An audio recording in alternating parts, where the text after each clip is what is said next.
முதலாவது, தேவ பிரசன்னத்தை தேடுகிறவர்களாக நாம் இருக்க வேண்டும். வாசிங்கள் 63:1 வசனம். சங்கீதம் 63:1. தேவனே நீர் அதிகாலமே உம்மை தேடுகிறேன்.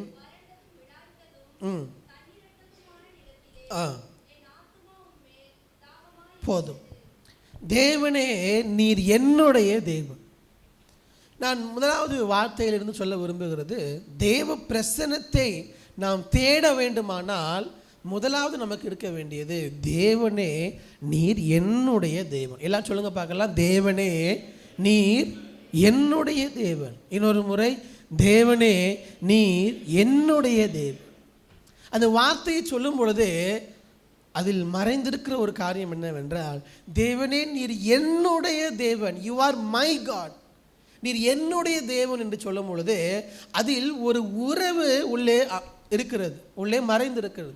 ஏனென்றால் தேவனே என்று கூப்பிடுவது எல்லாரும் கூப்பிடலாம், எல்லாரும் அவரை தேவன் என்று பார்க்கலாம். ஆனால் நீர் என்னுடைய தேவன், யூ ஆர் மை காட், என் தேவன் என்று சொல்லும் பொழுது நமக்கும் தேவனுக்கும் இடையில் உள்ள உறவு அங்கே வந்து விடுகிறது. அல்லேலூயா, அல்லேலூயா. நமக்கு இருக்கக்கூடிய ஸ்பெஷல், இந்த உலகத்தில் உள்ள மற்ற எல்லா மார்க்கத்தை விட நமக்கு இருக்கிற ஸ்பெஷல் என்னென்னா, நாம் மட்டும்தான் தேவனோடு உறவு கொள்ள முடியும். நம்மை படைத்த சர்வ வல்லமை உள்ள தேவனோடு உறவு கொள்ள முடியும். அவருடைய பிள்ளைகளாக நாம் இருக்க முடியும். வேறு எந்த மார்க்கத்திலும் இல்லை. தேவன் அவர் எங்கேயோ இருக்கக்கூடிய ஒருவர் தேவன். ஆனால் நமக்கு அப்படி அல்ல. அவர் என்னுடைய தேவன், என்னுடைய தகப்பன். அந்த உறவு அடிப்படை. அவருடைய பிரசன்னத்தை யார் தேட முடியும் என்றால், அவரோடு உறவில் இருக்கிறவர்கள் மட்டும்தான் அவருடைய பிரசன்னத்தை தேட முடியும். ஒரு குழந்தை ஒரு கூட்டத்தில் இருக்கிறது என்று வைத்துக் கொள்ளுங்கள். கூட்டம் முழுவதும் நிறைய க்ரௌட் இருக்குது. அது சிறு குழந்தை யாரைத்தான் தேடி போகும்? அப்பா அம்மாவை தான் தேடி போகும், அல்லது அக்கா தம்பி, அல்லது யாரோ ஒருவர், அவளுக்கு தெரிந்த உறவு யாராவது ஒருவர் இருந்தால் அவர்களை தான் குழந்தை தேடி போகும். ஏன் எல்லாரோடு குழந்தை போவதில்லை என்றால், அந்த குழந்தையோடு, குழந்தைக்கு யார் உறவாக இருக்கிறார்களோ அவர்கள் தான் தேடும். அப்போ நாம் எல்லாரும் எப்போ தேவனை தேடுவோம் என்றால், தேவனோடு நமக்கு உறவு இருந்தால்தான். அவர் என்னுடைய தகப்பன், அவர் என்னுடைய நண்பன், அவர் என்னுடைய துணையாளர், அவர் என்னை நடத்துகிறவர் என்று சொல்லி அவரோடு நமக்கு உறவு இருந்தால்தான் அவருடைய சமூகத்தை நீங்களும் நானும் தேட முடியும். அவரோடு உறவே இல்லை என்றால் தேவ பிரசன்னத்தை தேட வேண்டும் என்கிற எண்ணமே நமக்கு வராது. தேவனோடு அந்த அடிப்படை உறவை வளர்த்து கொள்ள ஆவியானவர் நமக்கு இந்த நாட்களில் கிருபை தருவார். அவரை தேட வேண்டும். Is my personal God. என்னோடு அந்த தனிப்பட்ட உறவு, அவரை நான் தேடுகிறேன். அடுத்து சொல்லுகிறார், அதிகாலமே உம்மை தேடுகிறேன். அதிகாலமேனா ஒவ்வொருத்தருக்கும் ஒவ்வொரு டைம். பொதுவாக அதிகாலைன்னா காலைல 5 மணி சொல்லலாம், 4 மணி சொல்லலாம். நமக்கு 8 மணியாக இருக்கலாம். ஸ்கூல் போகிற பிள்ளைங்களுக்கு 8 மணி, ஸ்கூல்லாம் 7:30 தான் அதிகாலையாக இருக்கும் பல நேரங்களில். ஸோ அதிகாலமே உன்னை தேடுகிறேன், உம்மை தேடுகிறேன் தாவீது சொல்லுகிறார். அப்போது தேவனுடைய பிரசன்னத்தை அவர் சொல்லுகிறார். நான் காலையில் எழும்பியதும், என்னுடைய இரவு உறக்கத்திலிருந்து அதிகாலை எழும்பியதும் நான் தேடுகிறது என்னவென்றால் உங்கள் பிரசன்னம்தான். அதிகாலமே நான் உண்மைத்தான் தேடுகிறேன். இந்த உலகத்தில் உள்ள எதையும் அல்ல. பல நேரங்கள் நாம் நினைக்கிறோம், நம்ம எல்லாவற்றையும் செய்து விட்டு எல்லா வேலையும் முடிச்சுட்டு கடைசியாக நேரம் இருந்தால் என்ன பண்ணலாம்? கொஞ்ச நேரம் ஜெபிக்கலாம். அது காலையில் ஜெபித்ததற்கு பின்பு கடைசியில் ஏதாவது நேரம் இருந்தால் நீங்கள் ஜெபிக்கலாம். ஆனால் நாளினுடைய ஜெபமே கடைசி எப்போ டைம் இருந்தால் ஜெபிக்கலாம்னா அதுவல்ல தேவன் நம்மளுக்கு எதிர்பார்ப்பது. அதுவல்ல தேவன் நம்மளுக்கு எதிர்பார்ப்பது. அதிகாலமே தேவனை தேடுகள். நமக்கு தெரிந்திருக்கலாம், பாஸ்டர் எப்போதுமே சொல்லுவாங்க, பாஸ்டர் சாமுவேல் அவங்க, காலையில் அதிகாலையில் முதலாவது நீங்கள் தேடுவது யாராக இருக்கணும், பேசுவது யாராக இருக்கணும்? தேவனாக இருக்கணும். முதலாவது நீங்கள் படிப்பது வேத புத்தகமாக இருக்கணும். முதலாவது நீங்கள் கொடுப்பது தேவனுக்காக இருக்கணும். முதலாவது கூடுமானால் நீங்கள் போவது தேவனுடைய ஆலயமாக இருக்க வேண்டும் என்று சொல்வார்கள். அதற்கு காரணம் என்னவென்றால், நாம் எதற்கு முக்கியத்துவம் கொடுக்கிறோம்? What is a priority? எதற்கு முன்னுரிமை கொடுக்கிறோம்? காலையில் எல்லா பெண்களுக்கும் எழும்பின உடனே முதலாவது என்னதான் மைண்டில் வரும்? என்ன சாப்பாடு இன்னைக்கு பிள்ளைங்களுக்கு என்ன கொடுக்கல? ஏன்னா அதுதான் உங்களுக்கு ரொம்ப முக்கியமான ஒன்று. அதே போல் நம்ம எல்லாருக்கும் எது முதலாவது வர வேண்டுமானால், எழும்பிய உடனே ஆண்டவரே உங்கள் சமூகத்தை தேடுகிறேன், இந்த நாள் முழுவதும் உங்கள் சமூகம் எனக்கு தேவை. அதுதான் நம்முடைய முதல் முன்னுரிமையாக இருக்க வேண்டும். ஹல்லேலூயா, ஹல்லேலூயா. எல்லாருக்கும், பிள்ளைகளுக்கும், பெற்றோர்களுக்கு, எல்லாருக்கும். ஆனால் பல நேரங்களில் காலையில் எழும்பின உடனே நம்ம கை எங்கே தான் போகிறது என்றால், பக்கத்தில் தலைக்கு பக்கத்துலேயே வச்சுருப்போம் இல்லையா ஃபோனை. சில நேரங்களில் ஃபோன் மேலே தான் படுத்தே தூங்குவோம். அதான் தலையணை போல். காலையில் எழும்பின உடனே ஃபோன் தான் நம்ம கைக்கு வருகிறது. ஏனென்றால் அதில் ரொம்ப முக்கியமான மெசேஜ்லாம் வந்திருக்கும், நமக்கு என்னென்ன பண்ணணுங்கிறது, தேவைகள்லாம். இல்லை, எழும்பின உடனே நம்முடைய கவனம் முழுவதும் இங்கே தான் போகுதுன்னா, கையில் இருக்கக்கூடிய ஃபோனில் தான் போகுது. இல்லை, ஆண்டவரத்தில் சொல்லுங்கள், இந்த வாரம் முழுவதும் காலையில் எழும்பின உடனே, அதிகாலையில் நான் எழும்பின உடனே முதலாவது எங்கே தான் போகணும் அப்படின்னா, தேவ சமூகத்துக்கு தான் போகணும். காலையில் எழும்பின உடனே தேவ சமூகம். ஆண்டவரே இந்த நாள் முழுவதும் உங்கள் பிரசனை எனக்கு தேவை. அவருடைய பிரசனத்தை தேடுகிற அந்த இருதயத்தை இந்த நாட்களில் பரிசுத்த ஆவியானவர் நமக்கு தருவார். அதிகாலமே உம்மை தேடுகிறேன். காலையில் எழும்பின உடனே முதலாவது நீங்கள் எல்லாவற்றையும் செய்வதற்கு முன்பதாக, உங்கள் வேலை, ஸ்கூல், மற்ற காரியங்கள், படிப்பு, எல்லாவற்றத்திற்கும் முன்பதாக, வீட்டு வேலைகள், பிள்ளைங்களை அனுப்புறது, இது எல்லாம் இருக்கிறது இல்லை என்று சொல்லவில்லை. இது எல்லாவற்றிற்கும் முன்பதாக முதலாவது, அப்பா ஆண்டவரே இந்த நாள் முழுவதும் எனக்கு உங்களுடைய பிரசன்னம் தேவை, இந்த நாள் முழுவதும் என்னை வழி நடத்துவதற்கு உங்கள் கிருபை தேவை என்று அவருடைய சமூகத்தில் அமர்ந்திருந்து அவரை தேடி அந்த நாளை துவங்க தேவன் நம்ம கிருபை தருவாரார். ஹல்லேலூயா. அடுத்ததாக சொல்லுகிறார், வாசிங்கள் 63:1, நீர் என்னுடைய தேவன், அதிகாலமே உம்மை தேடுகிறேன். அடுத்து வாசிங்க, வறண்டதும் விடாய்த்ததும் தண்ணீரற்றதுமான நிலத்திலே என் ஆத்துமா உம்மேல் தாகமாய் இருக்கிறது. ரொம்ப அழகா சொல்லுகிறார், வறண்டதும் விடாய்த்ததும் தண்ணீரற்றதுமான நிலத்தில். இந்த சங்கீதம் 63 எந்த நேரத்தில் எழுதப்பட்டது என்றால், நீங்கள் மேலே வாசினா தெரியும். சங்கீதம் 63க்கு கீழாக இருக்குது பாருங்கள், 2 லைன். தாவீது யூதாவின் வனாந்திரத்தில் இருக்கையில் பாடின சங்கீதம். வனாந்திரம் என்றால் டெசர்ட்டில் இருக்கிறார். அங்கே நமக்கு குடிப்பதற்கு நல்ல தண்ணீர் கிடைக்காது, நல்ல தங்குவதற்கான இடம் இருக்காது, உஷ்ணம் அதிகமாக இருக்கும், சரீர பலவீனங்கள் அதிகமாக இருக்கும் வெப்பத்தினால்.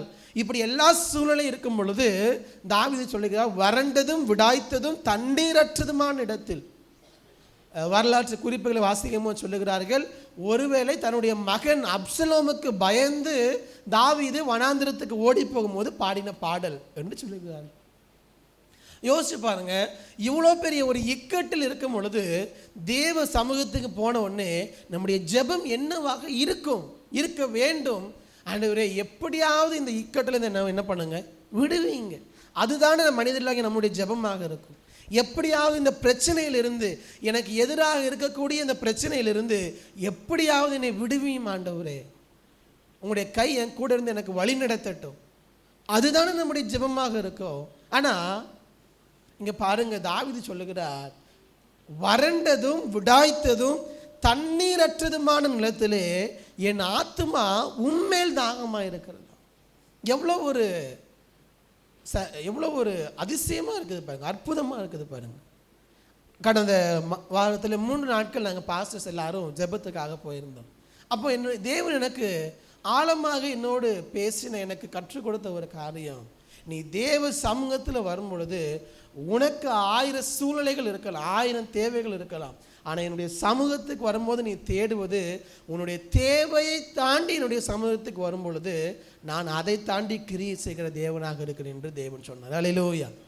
அதனால் இந்த காலை நேரத்தில் நான் சொல்லுகிறேன், உங்களுடைய சூழ்நிலை எப்படி வேண்டுமானது இருக்கலாம், தாவீதை போல இக்கட்டில் இருக்கலாம், தேவைகள் 1000 இருக்கலாம். ஆனால் தேவ சமூகத்துக்கு போகும் பொழுது, ஆண்டவரே, more than anything else in this world, in any situation, I want your presence more than anything else. எனக்கு உங்களுடைய பிரசன்னம் தான் தேவை, எல்லாவற்றையும் விட எனக்கு தேவை உங்கள் பிரசன்னம் தான் ஆண்டவர். அதுதான் தாவீதுனுடைய ஜெபமாக இருந்தது. நான் வறண்ட இடத்தில் தான் இருக்கிறேன், நான் உடாய்த்து போன இடத்தில் தான் இருக்கிறேன், தண்ணீரற்ற இடத்தில் தான் இருக்கிறேன். தண்ணீரற்ற இடத்தில் இருக்கிறவர்களுக்கு தாகம் தண்ணீராகத்தான் இருக்கும், தண்ணீரைத்தான் தேடுவார்கள். ஆனால் தாவீது சொல்லுகிறார், தண்ணீரற்ற இந்த இடத்தில் நான் தண்ணீரை தேடவில்லை, நான் இதை தேடுகிறேன் என்றால் உங்கள் பிரசன்னத்தை தேடுகிறேன், உங்கள் பிரசன்னத்தை தேடுகிறேன். இந்த வாரம் முழுவதும் அட்லீஸ்ட் இந்த ஒரு வாரம் நீங்கள் எல்லாரும் முயற்சி பண்ணி பாருங்கள். தினந்தோறும் அதிகாலையில் காலையில் ஆண்டோட சமூகத்தில், ஆண்டவரே இந்த நாள் முழுவதும் I want your presence to be with me, உங்கள் பிரசன்னம் என்னோடு கூட இருக்கட்டும். நான் சந்திக்கிற எல்லா வறண்ட சூழ்நிலையாக இருக்கட்டும், உடாய்த்து போன சூழ்நிலையாக இருக்கட்டும், பிரச்சனை நிறைந்த சூழ்நிலைகளாக இருக்கட்டும், வாட் எவர் இட் மேபி, எந்த சூழ்நிலையாக இருக்கட்டும், ஆண்டவரே ஒவ்வொரு நாளும் எனக்கு தேவை உங்கள் பிரசன்னம், இந்த நாள் முழுவதும் உங்கள் பிரசன்னம் என்னோடு கூட இருக்கட்டும் என்று தினந்தோறும் ஆண்டவரிடத்தில் கேளுங்க. தினந்தோறும் இந்த வாரம் முழுவதும் இந்த 7 நாட்களும், அடுத்த வாரம் நம்ம சபைக்கு வருகிற வரை 7 நாட்கள் ஆண்டவரிடத்தில் கேளுங்க, ஆண்டவரே ஐ நீட் யுவர் பிரசன்ஸ். அவருடைய சமூகத்தை தேடுகிற இருதயத்தை இந்த நாட்களில் தேவன் நம்ம ஒவ்வொருவருக்கும் தருவார். ஹல்லேலூயா, ஹல்லேலூயா. அது உங்களுடைய ஜெபமாக இருக்கட்டும். பல நேரங்களில் நம்ம வீட்டில் ஒருத்தர் பலவீனமாக இருக்கிறாங்க, நம்ம தேவ சமூகத்தில் ஜெபித்தாலே எதுதான் வரும் நமக்கு, ஆண்டவரே இந்த பலவீனத்தை என்ன பண்ணுங்க, மாற்றுங்க. அதுதான் மனிதர்களாக நமக்கு இயல்பு, முதலாவது நம்ம இருதயத்தில் வரும் அதுதான். ஆனால் அதற்கு முன்பதாக ஆண்டவரில் கேளுங்க, ஆண்டவரே வறண்டதும் விடாய்த்ததும் கைவிடப்பட்டதும் பலனற்றதும் இருக்கிற இந்த நேரத்தில், இந்த சூழ்நிலையில் உங்கள் சமூகத்தை, உங்கள் பிரசன்னத்தை எனக்கு தாங்க. அது நம்முடைய முதல் ஜெபமாக இருக்கட்டும். அடுத்ததாக 2வது வசனத்தை வாசிங்க. இப்படியே பரிசுத்த ஸ்தலத்தில் உம்மை பார்க்க ஆசையாக இருந்து உமது வல்லமையையும் உமது மகிமையையும் கண்டேன். 2வது தாவீது சொல்லுகிறார் 2வது வசனத்தில், பரிசுத்த ஸ்தலத்தில் உம்மை பார்க்க ஆசையாக இருந்து, உம்மை பார்க்க ஆசையாக இருந்து. அவர் சொல்லுகிறார், என்னுடைய இருதயம் உங்கள் பிரசன்னத்தையே தேடுகிறது, நான் எதை பார்க்கிறேன், உம்மை பார்க்க ஆசையாக இருக்கிறேன், உம்மை பார்க்க, தேவனை பார்க்க. ஏனென்றால் நம்முடைய கண்கள் எதின் மீது இருக்கிறதோ அதை பொறுத்து தான் நம்முடைய வாழ்க்கை இருக்கிறது. மத்தேயு 6ஆம் அதிகாரத்தில் சொல்லுகிறார், உன் கண் தெளிவாக இருந்தால் எப்படி இருக்குமா, உன் சரீரம் முழுவதும் வெளிச்சமாக இருக்கும், தெளிவாக இருக்கும். உன் கண் இருளாக இருந்தால் சரீரம் முழுவதும் எப்படி இருக்குமா, இருளாக இருக்கும். அப்போது நம்முடைய வாழ்க்கை, நம்முடைய சரீரம், நம்முடைய முழுவதும் எதை பொறுத்து தான் இருக்குதுன்னா நம்முடைய கண்களை பொறுத்து தான் இருக்கிறது என்று தேவன் சொல்லுகிறார். நம்முடைய கண்கள் எப்படி இருக்கிறது, நம்முடைய கண்கள் எதை பார்க்கிறது. இன்னைக்கு பல நேரங்களில் நம்முடைய கண்கள் தேவனை பார்ப்பதற்கு பதிலாக இந்த உலகத்தினுடைய பல காரியங்கள் நம்முடைய கண்கள் பார்க்கிறது. ஏனென்றால் நாம் எதை பார்க்கிறோமோ அது என்ன உண்டாக்கும்னா நம்முடைய வாழ்க்கையில் தாக்கத்தை ஏற்படுத்தும். நாம் பார்ப்பது நம்முடைய வாழ்க்கையில் தாக்கத்தை ஏற்படுத்தும். நீங்கள் சும்மா கொஞ்ச நேரம் அப்படின்னு சொல்லிட்டு இன்றைக்கி ஒரு ஸ்டாட்டிஸ்டிக்ஸ் சொல்லுது, இப்படி சொல்லுது, இன்றைக்கி உள்ள பிள்ளைங்க ரொம்ப வைலண்டாக இருக்கிறதுக்கு என்ன காரணம் அப்படின்னா, அதாவது ரொம்ப கோபமாக இருக்கிறதுக்கு பிள்ளைங்க நிறைய வைலண்டாக இருக்காங்களே வீட்டில், அதுக்கு என்ன காரணமா, ஃபோனில் அடிக்கடி இந்த சுடுறது, கொல்றது, அடிக்கிறது, இந்த மாதிரி விளையாடுறாங்க இல்லையா, இந்த மாதிரி கேம்ஸ் விளையாடுறாங்க இல்லையா, அதனுடைய இம்பேக்ட் தான் பிள்ளைங்க அவங்களுடைய வாழ்க்கையில் என்ன பண்ணுறாங்களா, ரொம்ப வைலண்டாக பிஹேவ் பண்ணுறாங்களாம். நான் சொல்லலை, சைக்காலஜிக்கலாக ஸ்டாட்டிஸ்டிக்ஸ் சொல்லுது. இப்போ உள்ள காலகட்டத்தில் பிள்ளைங்க அவ்வளோ வைலண்டாக இருப்பதற்கு காரணம் அவங்க எதை பார்க்கிறார்களோ, what we see impacts our life. அது நமக்கும் அதுதான். எந்த நேரம் உட்காந்து சீரியல், இந்த மாதிரி டிவி படங்கள், இப்படி ஏதோ ஒன்று இதை பார்த்துட்டே இருந்தோம்னா எதை பார்க்குறோமோ அதுதான் நம்முடைய வாழ்க்கையில் தாக்கத்தை ஏற்படுத்தும். தாவீது சொல்லுகிறார், உம்மை பார்க்க என்னுடைய கண்கள் ஆசையாக இருக்கு. இன்றைக்கி ஒவ்வொரு நாளும் ஒவ்வொரு ட்ரெண்டு வருது, ஒவ்வொரு ட்ரெஸ்ஸு போடுறாங்க, வித்தியாசமாக போடுறாங்க. எதுலேருந்து இதெல்லாம் வருதுன்னு நினைக்கிறீங்க? எப்படி இந்த ட்ரெண்டெலாம் வருது? எப்படி ஒவ்வொரு நாளும் ஒவ்வொரு காலகட்டத்தில் ஒவ்வொரு ட்ரெஸ்ஸு ஃபேமஸ் ஆகுது? எதை பார்க்குறோமோ அதுதான் வருகிறது. ஒரு காலத்தில் டைட்டாக போட்டால் ட்ரெண்டுங்கிறாங்க, ஒரு காலத்தில் லூஸாக இருந்தால் ட்ரெண்டுங்கிறாங்க. நான் சின்ன வயசில் இருக்கும் போதெல்லாம் ஷர்ட் லூஸாக இருந்தால் நமக்கு எல்லோரும் கிண்டல் பண்ணுவாங்க, என்னடா இவ்வளோ பெருசாக இருக்குன்னு.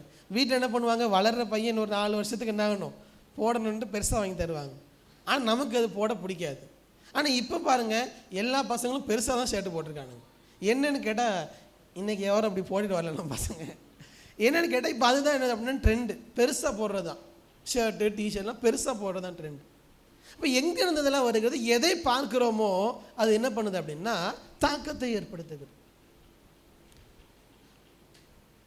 இன்னைக்கு நம்ம தேவ பிரசன்னத்தை பார்த்தால் அது நம்முடைய வாழ்க்கையில் தாக்கத்தை ஏற்படுத்தும். மாறாக இந்த உலகத்தையும் இந்த உலகத்தின் காரியங்களையும் உலகத்தினுடைய என்டர்டெயின்மெண்ட்டே பார்த்தோம்னா அதுதான் தாக்கத்தை ஏற்படுத்தும். நம்ம ஏதாவது பண்ணாதான் நமக்கு என்டர்டெயின்மெண்ட், ஏதாவது பண்ணாதான் நமக்கு சந்தோஷம். யார் கற்றுக் கொடுத்தா இதெல்லாம்? இன்றைக்கு வந்தது இதெல்லாம். எங்கேயாவது வெளியே போனால் தான் நமக்கு சந்தோஷம். நிறைய பெண்கள் என்னை பார்த்து முறைக்கிற மாதிரி இருக்குது. இதெல்லாம் எப்படி வந்தது? போன ஒரு 30 வருஷத்துக்கு முன்னாடி இப்படி யாருமே கேட்டதில்லை. எல்லாமே நாம் பார்ப்பதும் நம்ம எது நாம் பார்க்கிறோமோ நம்மை அறியாமலேயே அது நமக்கு தாக்கத்தை ஏற்படுத்துகிறது. எதை பார்க்கிறோம்?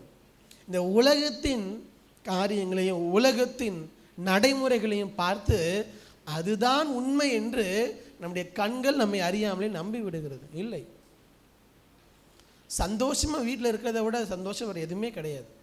குடும்பத்தில் கணவன் மனைவி பிள்ளைகளாக சந்தோஷமாக இருப்பதை விட. ஆனால் நம்மை அறியாமலே இப்படி பல காரியங்கள் நம்முடைய இருதயத்தில் புகுத்தப்படுகிறது.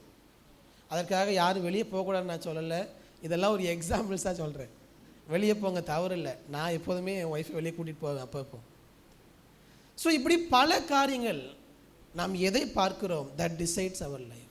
நம்ம தேவ சமூகத்தை பார்க்கணும்னு ஆசைப்படுறோமா, அல்லது இந்த உலக காரியங்கள் உலகத்தில் உள்ள காரியங்கள் நம்மை தாக்குகிறதா, அதில் நாம் விழுந்து விடுகிறோமா? இல்லை. Seek the presence of God. தேவ சமூகத்தை தேடுகிறவர்களாக நாம் இருப்போம்.